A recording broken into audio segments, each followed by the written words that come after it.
Hey guys, it's Ted Bogert. Welcome back to the TED Show, our final show of the day. But I'm super excited to have this amazing lady on. She's a great friend to me. She has an amazing journey. You're going to be totally motivated and inspired. It's the one and only, probably have to refresh, the one and only Susan Reddick is with us. Look at how beautiful she is in yellow. She's looking down right now because she's trying to figure out how to share. There you go. Now just click share. You look beautiful in yellow. You look beautiful in everything. It's such a blessing that God brought us together. I feel like that's definitely a God thing. She is a broker owner in real estate. She is a veteran.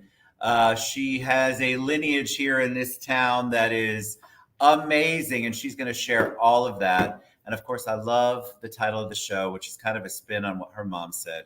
If I can help one woman, then I have done a great deed. Yes. Welcome, Susan. How you doing? Hi, everybody. Woo! So, all right. So you look amazing. I don't know how it is we bonded, but immediately we did. I just love your energy. I love what you give back to the community. And so I want everybody to know all about Susan Reddick. Tell them beginning. Give them a little origin story. Tell them a little bit about you. Oh, wow. I don't know where to start. Go ahead. Start wherever you want. Well, you know what? In church, the pastor always says that sometimes you have to tell people about your journey because your test, whatever your test that you've gone through, will be your testimony. Amen to that. And a lot of times people don't want to share it because, we want to be who we are today, not talk about who we used to be yesterday. That's right. So what I open up sometimes because what we say can help someone else. Agreed. So what we talked about earlier, I was a teen parent, and a lot of times that can be can set you back a lot. Yes. It can be used against you. It's a challenge, right? Oh my God, it's such a challenge. But my mother was a teacher. My mother's not with us anymore, but she was a great woman. And my mother never let me give up, and she made sure that I kept moving forth and I was going to make it. How beautiful is that? So, when you're young, you rebel and you do things. Yes. So But how was it? You grew up in a family. You're local. Your family is enmeshed in Central Florida. Tell us a little bit about that. Yeah, I am actually a native, and it's hard to find a native. I am actually private school educated. I went to private school back in the day when everybody didn't go to private school. So I'm talking 50 years ago. You look 30, if that. Yeah, that's my sister that went 50 years. Who am I talking about? Oh, no. But I went to a private school. My mother and father were very hardworking people, and they made sure they had us educated. But I'm from Orlando. I went to a school, Orlando Junior Academy, here in Orlando. So homegrown. I love it. And so you took a journey. You are a veteran. So, there's Cece. Hey, Cece. You took a journey. You are a vet. Talk about that. What was the impetus behind that? How did you get into? Because you served in the Coast Guard. Coast Guard. Yeah, I proudly served in the U.S. Coast Guard. But I'm from a military family. Everybody in my family has served either in the Navy, Air Force, Army.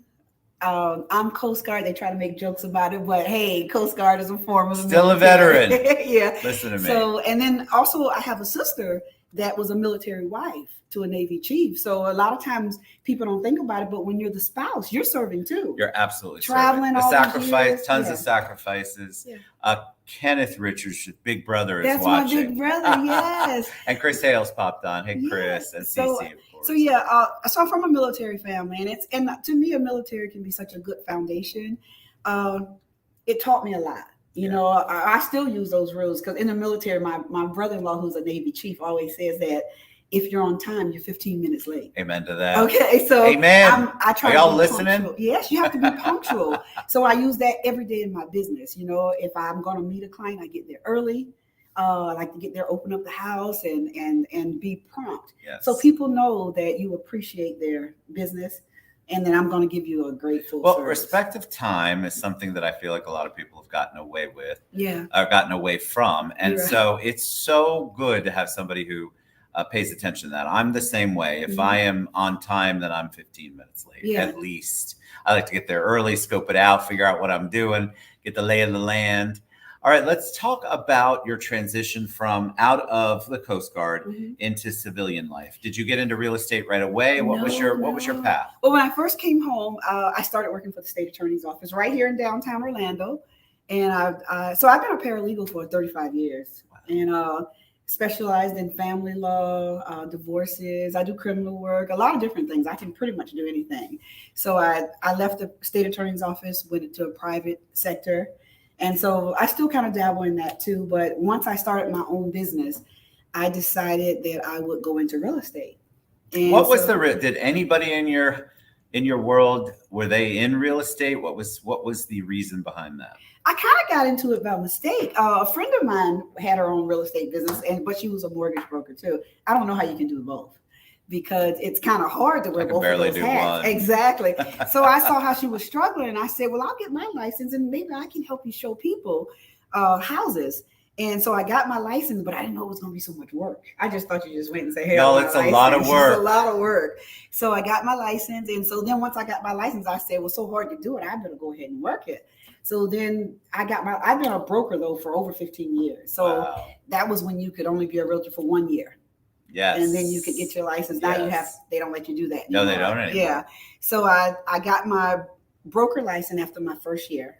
And I've been on my own ever since. And what has helped me to be good is people like you, because I became a broker so fast. When you have a broker, there's nobody to teach you. You're supposed to be teaching people, right? That's correct. So what I did was, my mom always just taught me to pay attention to people. So I always make sure I connect myself to people who I think that can help me, educate me, and we can help each other. I think that every relationship should be a two-way relationship. Well, I think it's so important too, but I also feel like you lead with encouragement, and you're leading. Your foot forward is not about you; it's about the other person.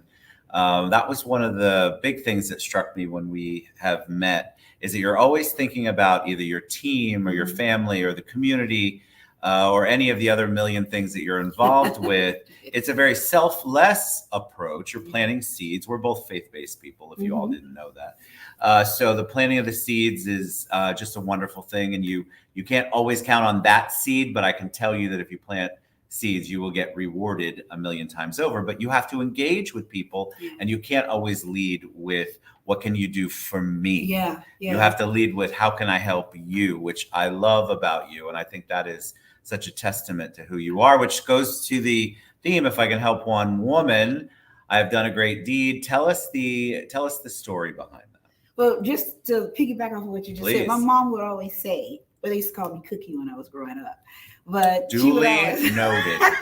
But she'd always say, if you keep your hand tight, then God can put more blessings in it. My mom was a wise woman now. Swear to you, that's beautiful. I've used that in my business, that if you help someone and ask for nothing in return, you just don't know how you're going to be blessed. That's correct. And so, you won't be able to handle the blessing that you're going to get. To that. Amen. So now, what was your question? No, I love that, because I'm going to use that, because that's absolutely true. We talk about it on the show a lot. You can't hold on to your gifts, your talents, you're literally hurting yourself, let alone the people that you could impact with the gifts that you've been given. So I love that analogy. I was asking about how the title of the show is, if I can help one woman, I've done a great deed. That's a spin on something that your mom said a lot. Yeah, well, my mom being a teacher, growing up, and I've kind of turned into her. I would always be like, why are you always helping people? And why are you always doing that? My kids say the same thing to me. But my mom would always be helping women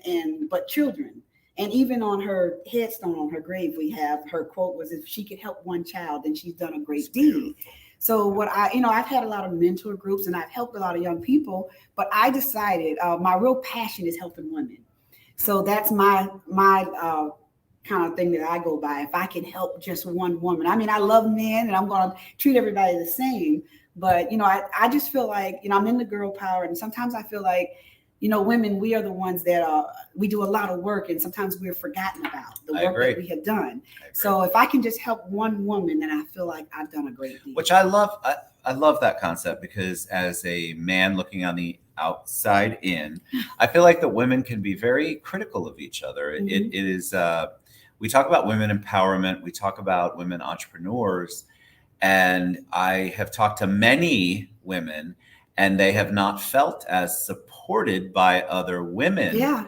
And Kenneth says, that was cute. You asked him again what his question was. Thank God I remembered, my friend, because that could have gone We should anywhere. write stuff down. Yeah, it's late in the day. It's Friday. But I feel like women sometimes, instead of supporting, there's more of a challenge there. So how do you overcome that? Because I know I guarantee you've experienced something of that nature before, where you are out there helping, and then there are not just women, but people in general not as supportive of your mission as you would like them to be. Well, my mom helped me with it because she ruled the house with an iron fence, and whatever she said went. Okay, I love it. But a matriarch. Yes, but in the military, that helped you with, because the military has a chain of command. Yes. And whoever's there, you have to go through certain steps to do things, and that kind of teaches you. Like a lot of times people just think you can just walk in the door and talk to the boss. You can't. In the military, you have to talk to this person and get permission to go to the next level and stuff. So, and that helped me a lot with that. Then the next thing I came across when I worked at the state attorney's office, I've worked for a lot of women. And I feel like if you can work for a woman in power, you can work for anybody. Okay. And, she said it. Yeah, I said it. Yeah, but you know what? They taught me so much, and I've been so appreciative of that. And but it is. I think sometimes with us as girls, and the struggle, and it's probably, some of it's your fault, the guys. You're not because wrong. We have to struggle to get our position and to be appreciated. That sometimes we have to be extra hard to prove that we can do the same thing that a man can do. So it never bothers me if I see a woman doing something or whatever. I'm not insecure who I am. Correct. If you ask me something, I can give you that knowledge because I still have it. I'm still just as smart as I am. That's correct. So it doesn't take anything from me to give it to you. I don't have a problem with working for a woman, working with a woman. I got a team full of dynamic women. Yes, you do. Let's talk about your team. Yes. Let's talk about real estate. Let's talk about Richards Reddick Realty. Yes. Tell us about, you said you had your broker's license forever, but tell us about how that is, because you are growing a team. Yeah. We love you all. We've been very blessed to be part of the growth since you and I met. See, my broker is the best, Ebony says. Well, so tell us about how that is, because as a woman lead, you do have some men in there. Yeah, I do have. Lots of personalities, independent contractors, people want to do their own thing. How does that look? Well, first of all, we speak English, Creole, and Spanish. I have a wonderful Spanish-speaking young man that works for me, because I don't want to forget about the men, okay? I have a guy that speaks Creole, and I have another broker associate that speaks Creole. Beautiful. And so we have a dynamic team. But what I like is because I have a singer. You sure do. She popped on the show. Hello, CC Tania. I have a singer. I have a young lady who's a pharmacist. I have a couple of teachers. I have a nurse. I have people who are regular entrepreneurs. I have one that's a dental hygienist and stuff. So what we have is, and I encourage people, like some brokerages only want you to work full time. Yes. But I encourage people to work other jobs, because in any business you can have slow periods and you can have fast periods. So you still got to pay the bills, bring the bills home, and all that. Listen, we're living right now in a crazy little world in real estate. Yes. So inventory has been a challenge. I think we're seeing a shift, but it's definitely been a challenge. So having that. Wouldn't we all like to and by the way, real estate is not as glamorous as you all think. There's lots of challenges. And when you're your own boss or your own independent contractor, you really have to make things work. And it's not all pretty. You got to get dirty, you got your hands dirty, roll your sleeves up. And I think that's so when I went to Daniel and I were lucky enough to be invited to your Christmas party. Yes. And what I loved about that was the love and the respect and the amount of support. You could feel it in the room. When you're in a room and the leader Susan has created a culture of that is positive and accepting and supportive, you can feel the difference. So kudos to you. I think culture is critical in any business, small or large. And you have obviously created a world where your people feel safe. They feel good about what they're doing. They feel good about their education and their support from you. And you just give it willingly. And I love that. I saw everybody stand up at the front of when they were doing one of the presentations, and all the realtors got up, and it was a beautiful sight because they all absolutely loved you. All looked stunning, by the way. Everybody looked beautiful. But it was such a positive. Like, I left there thinking, God, if I was in real estate, that's where I want to be, because that's where I would feel home. I would feel welcome. Yeah. I try to have an open door policy. I want to have it. I'm just trying to do it different. I want to let you know I'm at the office every day. So you can, if you need to talk to the broker, just knock on the door. I'm right there. And then also what we're doing different is, because I have some experienced realtors, I have some newer realtors. And so we do a thing every other Saturday. We did it last week with you. We did. I was so excited, so honored. Yes. Juan Gonzalez hosted a little lunch and learn with Susan and her team, and he left there. He's like, "I'm so glad. That was so good." Yeah, we had a great time. He even knew one of the realtors. Oh, he did? Yes, Chris. He knew Chris. Oh, he knew Chris. Yeah, and, sure. So we had a great time. That's our nurse, right? Yes, hi, Chris. Yes. Happy Nursing Week, by the way, or Nursing Month. It's right around the corner if it's not already. But every other Saturday we do real estate 101, and I just, because I was like, I have a lady that works at the jail. Wow. I have someone that works at the jail. We have so many different types of professions. And I remember after one training, because we go out once a month to have a big training. And after the training, she came and told me, she said, I didn't understand anything they were talking about. And then it made me sit back and think, because, you go to these big trainings and you just stick all these realtors in a room, and you don't know what someone has actually grasped from that. That's correct. So what I decided was, every other Saturday morning, we get up, come to the office. It's not mandatory, but even the broker associates comes. Chris comes, and she's an experienced realtor. And we spend a couple hours, and we have a continental breakfast, and we just take it from the basics. Yes. 101, just like you just started. And we talk about branding and what you would do, whatever they want to talk about. If you're out with a buyer, if you're selling the house, and we just take it from the first step, 101, and they love it.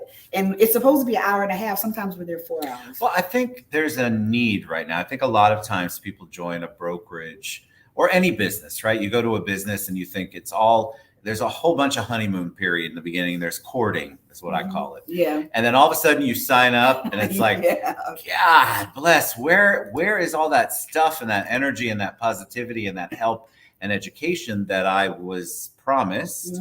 And there's a lot of over promising and under delivering in both of our industries. Mortgage is the same. We have people come on board to other mortgage companies, and it's very difficult when you're sold a bill of goods and then you get there and then you are flailing. You have no support, you have no help. And I think that it's so critical. I love a boutique approach, which is what you are, because they can find you. They will find you. And you are accessible. And I think that's so critical for all you do. You also do a lot of stuff in the community. Talk about that. Oh, okay. Well, you know what? For this year, for our Christmas party, what we decided to do was give back. And it was so fun. We came up with this theme where everybody that came would bring a gift, a toy for a child. And then the realtors themselves, they brought several toys.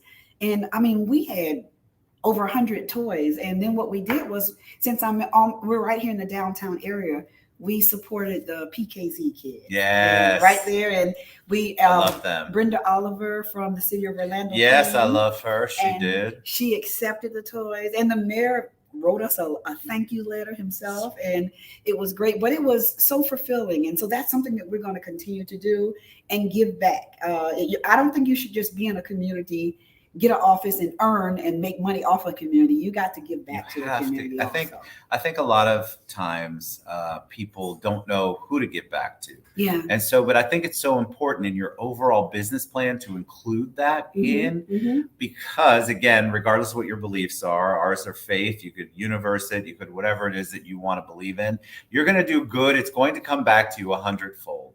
And so if you plant those seeds and you really reach out and you roll your sleeves up and help, there are plenty of organizations, community organizations, people who need assistance. And maybe one of those people might get the bright idea to join your type of business, become a realtor, be motivated because they see you giving back. And they also see that they can break out of whatever they're in. They can do good things. They can get to a level where they can give back. And I think that's the feeling I get from you all the time. There's always a give back Yeah. component. So as we wrap up, see how fast it goes? Yeah. As we wrap up, I like to ask this, especially if somebody like you that I feel like gives back so much and really takes that team lead seriously, really invests in your people. When I say the word hero to you, who's the first person that comes to mind? Hero. Who? I still have to go back to my mom. Your Because mom. everything that I am is based on what my mom sold into me. And it's so funny when you're young, you don't even know what your parents are putting into you. That's right. And then as you get older, you be like, boy, I'm turning to my mom, you know? So that would be, I think that heroes should be people that you actually have contact with. Agreed. You know, like a lot of times people get mad at athletes, like, oh, he should be doing that. That's his job. You know what I'm saying? Correct. I think that, and so what I try to do is base it on people who help me. So that could be you because you helped me. It could be Cece's. No, Cece's always doing something for my entire team. Every time I come someplace and my team shows that they have faith and confidence in me, that helps me to go. It fills your heart and your soul. Yeah, I love I'm that. serious. So you get refilled, you get recharged when you see that. It's and Enrique. Hey, Enrique goes, "Mom's rock." You're right. Another veteran, by the way, an amazing human being. CC Tennille. Hey, Chris, thank you for that. It's such a blessing. I don't know how we came together. Maybe it was CC, maybe it was somebody else. But I love when God, as a faith man, God brings people together because your energy, your spirit, there's a joy to it. There's a willingness to help, and there's a selflessness to it, and you don't see that often. Well, I appreciate it. I think I know what drew me to you is when I was trying to schedule my Christmas party. And remember, it didn't work out. Ooh. And he was so upset about it, and he wanted to help me any way he could. And he made certain that he was in attendance. And you know, we eat breakfast together all the time. Yeah, we do. There is nothing that I could ask you if it's within your ability. And that's kind of like me. Like I'm saying, I can't take anything away from you, and you can't take any. Why not just share and help each other? Correct. Share and help each other. I love you to pieces. You are amazing, Susan Reddick. Tell them the best way they can find you. How can they reach out to you, learn more about what you do? Oh, it's pretty simple to find me. I'm on Facebook as Susan Reddick. I use my real name. You know, young people have all these other names. They got some. Just look for Susan Reddick, and I'm on Instagram. If I could just leave with this, yes, please, because I am big into helping women and to girl power. And we can do anything. And I don't want you to think just because you had a setback. The reason why I shared that I was a teen mother, because I didn't give up. Just pick yourself up, dust yourself off, and keep going. When it seems like it's tough, keep going and reach out for help. Because a lot of times people think that you're the only one going through that situation. So just reach out and someone can help you. Agreed. That's why we do these shows. You guys aren't alone. I know it feels like that. No matter what your situation is, somebody has gone through it or is going through it. And there is help. There are resources. There are people like Susan and her team that care and they want to give back. And they've been where you're at in one way, shape, or form. And so reach out. Don't give up. I love that. And we love you to pieces. You guys reach out. The website's there, richardsreddickrealty.com. Have a beautiful week.